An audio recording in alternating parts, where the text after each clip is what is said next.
All right, so this is another thing that I do that helps me when I get stuck writing my book. What I do is I put a thought with an XXX in brackets. And so, for example, as I was writing my story, um, the egg got stolen from Scotty one morning by a bat. And the bat left a ransom note for Scotty to come to the Cavern of No Return and meet the bat. And they wanted to bargain with him, or haven't figured that part out. And so Scotty said, I'm not losing this egg. This egg is too important to me because it's the spotted egg. This egg was different than any of his other eggs. And so he packed his bag, his backpack, with his broom, some water, and his lunch. And part of that lunch, he packed some fruit. And this fruit, I put in brackets XXX. This fruit can be a device for payoff later, which means that that Scotty will use this fruit as a bargaining chip to free the eagle, because he comes across the eagle who is captured by the bats. Gives you an idea of how strong these bats are when they work together. And so he befriends one of the bats, bargains for the eagle's life or his freedom with this fruit, and that the payoff comes later when the eagle shows up at the end of the book to rescue Scotty from the vulture. I don't know how that's all going to play out. I do have the ending, and now what I'm doing is backing up and I'm tweaking the story to match my ending. And I know that the eagle gets in a fight with the vulture. I just didn't know how or why he would show up and fight the vulture. And I just didn't have anything. So now, backing up, having the bats steal the egg because they want something.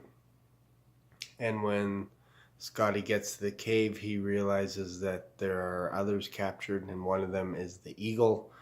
And he bargains for the eagle's freedom by giving him some fruit, giving one of the bats the fruit. One of the guards, and the guards sets the eagle free, and the eagle takes off, maybe with Scotty, maybe not, maybe they both go on the adventure together, I don't know yet. But it's a device. The fruit will be a device that'll pay off later.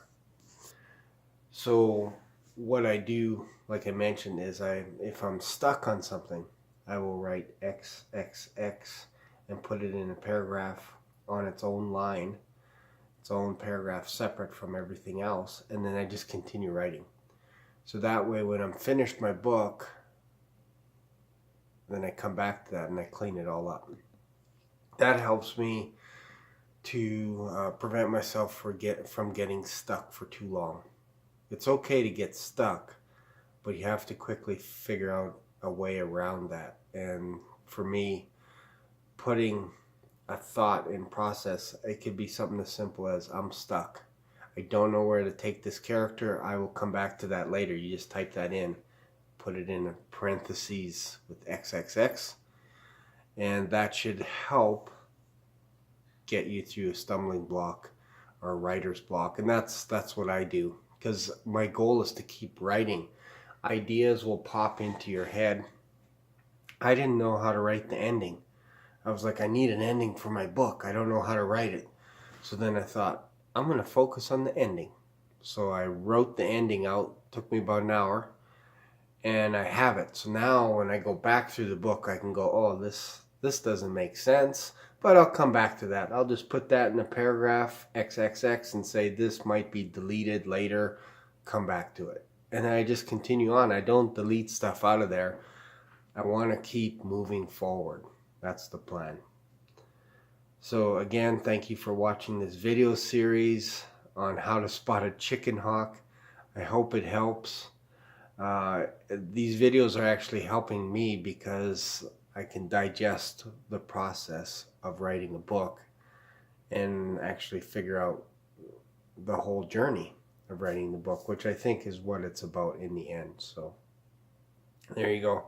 So if you have any comments, if there's something that you're struggling with, feel free to comment below, and especially if you have a way to overcome that, let me know that as well. Thanks for watching, and don't forget to subscribe.